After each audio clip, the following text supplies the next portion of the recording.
Hello, and welcome to this episode of Your.future, the podcast all about what to do after graduating Euroculture. I am your host, Jody van 't Hof, and today I am joined by my co-host, Beijing. Hello, I'm Beijing Shi. Today we have a guest, Elisabeth. Hi, Elisabeth. Can you tell me something about yourself? Yeah, sure. Thank you both. It's lovely to be here and to be chatting with you.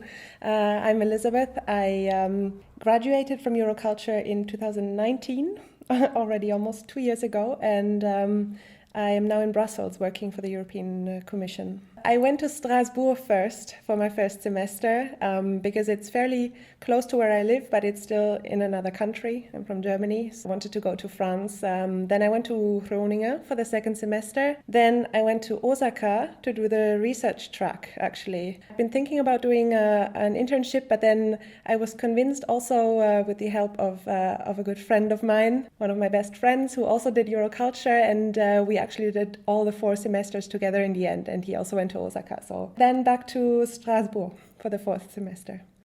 Oh, that's really nice to have had someone all along the way, because normally when you move so much you meet a lot of new people and don't always stay with the same people for all 2 years.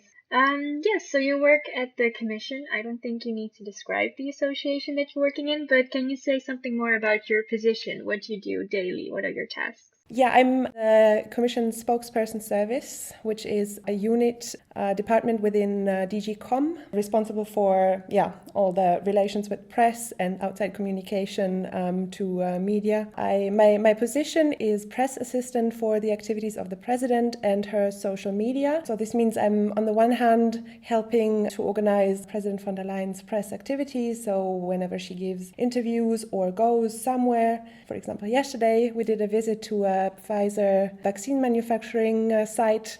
I would be helping to organize that, and the other part of my job is to actually take care of her social media, Instagram and LinkedIn in particular.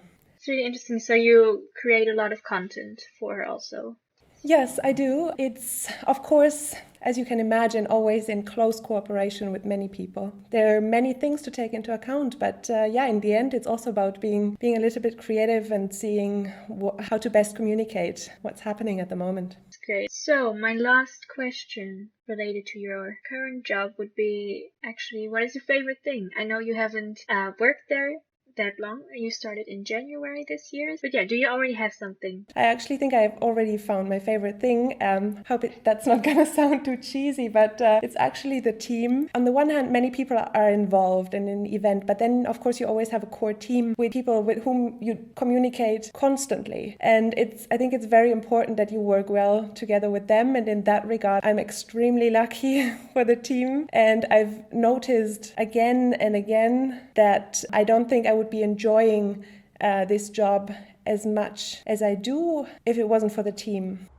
That's great. It's very important to work in an environment where you feel good. Now Beijing is gonna continue.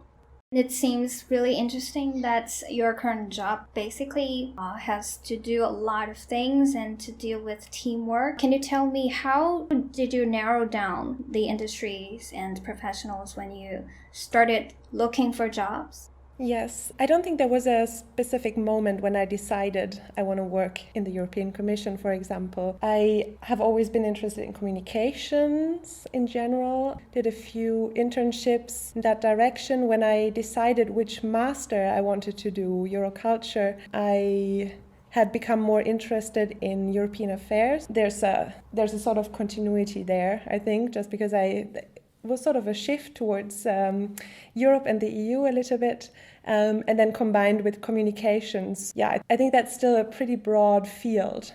But after graduating from Euroculture, I applied for a Blue Book traineeship, did that in DG Com, and realized that I really liked this environment and this type of work of communicating for an institution that I like, that I find important, and that I want to support. I think that's maybe how you could describe it. And it seems that you have successfully embarked on what you have dreamed for. And as you mentioned, you have aimed for a job related to communication and the EU. And so you applied for a traineeship. So who did you ask for support or advice during the job search? Yes, I believe we already had several events when I was doing Euroculture, that sometimes our professors would invite alumni who would tell us about their work. One thing that was very important was, of course, talking with my classmates who we would sometimes find jobs and send them to each other because we were like, oh, maybe you're interested. And of course, you talk about it for hours. What are you doing at the moment? Regarding the job search. So I think that always becomes very important, especially in the maybe final year of the program. There was a lot of this type of informal exchange with my classmates. I spoke with the members of my family, some of whom do not work in this direct field, but know about it. So, and they know me well, of course. I did use LinkedIn sometimes. Other than that, mostly really speaking with my classmates. Like ideas start to shape in your head. That's how I would describe it. Yeah, so it's really useful to talk with classmates. So you mentioned you collect some informal information. Maybe professors are also useful. We would also like to know, when did you start job hunting? Is it before your graduation? I did start looking seriously during the fourth semester of Euroculture, definitely early in the spring, when I had just got back to Strasbourg. The thing is, I've always been quite picky, which is maybe not a good thing. I already knew that it was going to make the search harder. I just wanted to find something that I really liked, and I was prepared to wait and maybe do something else in between if I didn't find it right away. So I think that's also one approach that you can take. Coming from that, I did not apply for a lot of jobs or traineeships, just for a few that I thought were really interesting, but they tended to be very competitive, of course. I already knew that I wanted to do a Blue Book traineeship, and I actually applied and didn't get one in the first round. I was a bit disappointed, looked for a few jobs. In the end, I was quite taken by the master thesis, so I ended up applying less in the spring than I had planned on doing. I also wanted to have a nice summer and not start work right away. There were a few options where I would have had to rush with the master thesis to be able to start in July. I decided to take some time off after I didn't get this Blue Book traineeship. Also went abroad, regroup and chill and just travel a little bit. And then I applied again for the Blue Book and got the one that I did in Vienna. Starting in February 2020, so half a year after I had graduated. So all in all, I think it was about 1 year where I was looking a bit more actively, but not actively enough to ensure that I was going to start something right away, which was fine for me. Yeah, it's a good time to get traveling around before the COVID. So my last question will be, how did you get your current position? Do you think you have any specific skills to get your position or other requirements? Well, since I got this job based on the Blue Book traineeship, I must assume that it's based on on the tasks that I was given while I was in Vienna. I know that, since the team there is fairly small, I was able to do many different things. I was mainly in the press department, helping out with communications also, but also political reporting. And I know that, I was lucky that I got to also there create content already for LinkedIn especially. And that included writing, so keeping track of the political and priorities in a given week, for example, and then based on that selecting topics and framing them for LinkedIn, and writing copy, actually finding a visual, just preparing a post that I could suggest. So I think this sort of like breaking down complex political processes into a few paragraphs for LinkedIn, for example, it's one very specific example of what I had to do and what I apparently did well. It was about working carefully, because I also did a lot of proofreading. It was about being thorough when you, for example, scan the newspapers to prepare brief texts for political reporting. You have to find the crucial information quickly and summarize it briefly. So that's again something similar. It was also maybe, well, it's difficult for me to say because of course that's for my team there to judge more than for me, but it's also about how you work together. If you I try to make myself available for tasks, for new things that I maybe wanted to try. If I knew an event was coming up or something, I would, contact the colleagues and offer my help, and then maybe they would take me on board and I would get to do something new to help them with that, and I would learn something in that process. So it's also this, I don't know how you could describe it, but this just trying to be available and open to new tasks. Mm-hmm.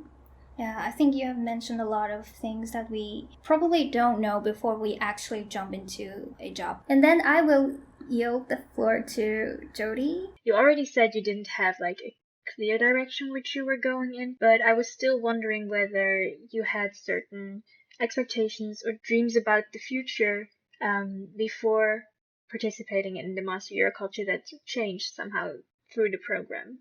Oh, that changed. That's a good point, because I was going to say something that will not come as a surprise, but I was really intrigued by this international environment and by the fact that most of the classmates are from many different countries, and it's such a nice place to, I don't know, not only hear about their culture, their previous experience, their approaches, but also, I don't know, being able to speak different languages maybe. And so I think that is something that I was really hoping to get from Euroculture, the crucial element of being connected, thanks to the classes and the program around it, to so many different people from different backgrounds, is I think something that I was really hoping to get, and that actually didn't change because I did get it. As such, is also a great preparation for what you're doing right now, because I imagine you also work in a very international context right now. Actually it is. If you take one very specific example, it might be switching between languages very quickly, which we didn't do a lot actually during Euroculture, since many of us spoke English most of the time, but you would still maybe sometimes just for fun speak with someone for a bit to practice and all that. So it's a state of mind, I think. Yeah, it's great. We were also, I don't know about you, but we were encouraged in our first semester to speak English at all times when you're at the university grounds, so that, for example, if you meet someone that speaks your language, you don't fall into that language and then someone else feels like they can't join the conversation. Yes, thank you.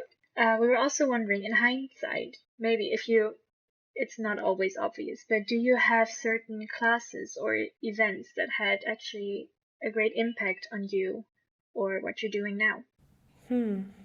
I don't think there's one class that really stands out. It's more a product of different experiences from various classes that all came together. It's maybe this very thing of studying something that is so interdisciplinary that you have to switch between different fields of study all the time. That's the same now too. So I know it's again a bit kind of a transferable skill and not something that you can really nail down. But this flexibility and openness again is crucial, I think. So if you go from a class on one class that I liked in particular was about the EU and the world economy. So about the Eurozone a lot. We talked about the financial crises, the ECB, and all that. That's very technical. If you didn't study economics before, sometimes it would be quite hard to understand and you have to really get into it. And then the next class would be on, maybe the history of cities. as such. So, and then you have to like completely switch in your mind. Being able to do that and keeping alive the interest in different but very specific fields is something that you can train very well in Euroculture, and I'm really happy about how that particular feature of the masters worked and turned out. That's great. I have kind of a question that is related to that because the master offers very different classes, and some you can choose yourself, some are given depending on what university you go to, and you can also very much decide for yourself what research you're doing, like which directions you can go to, because, for example, if you have a class on the Eurozone, and you have to write a paper about that, you do have many directions you can go into. So some people I know are really focusing their research, and that's also connected to what they want to do later in life. Did you have that kind of focus? I'm very grateful for this question because it's actually a crucial point. I think coming from this communications perspective, which I already had a little bit because I had done, for example, an internship with Deutschland Radio, the German public broadcaster, shortly before starting Euroculture. So coming from that perspective, I think it's sort of occupational hazard that it might be more difficult to focus on a specific field or area all the time. Your interests tend to be divergent. So actually, I was more a part of this fraction that was never able to decide on a red thread. Actually, maybe the thing that I struggled with most during the masters, that I felt like I should be able to find a better coherency between my topics throughout the semesters even, because it would make it more easy and it would actually be more efficient and spare me some of the work, because if you choose different topics all the time, you don't have to start from zero, but you have to start from a bit before than where you would have to start if you would just always build on something already. So I'm afraid I don't have advice on how to gain that focus, because I really worked on it, but I wasn't able to get it. I chose different topics.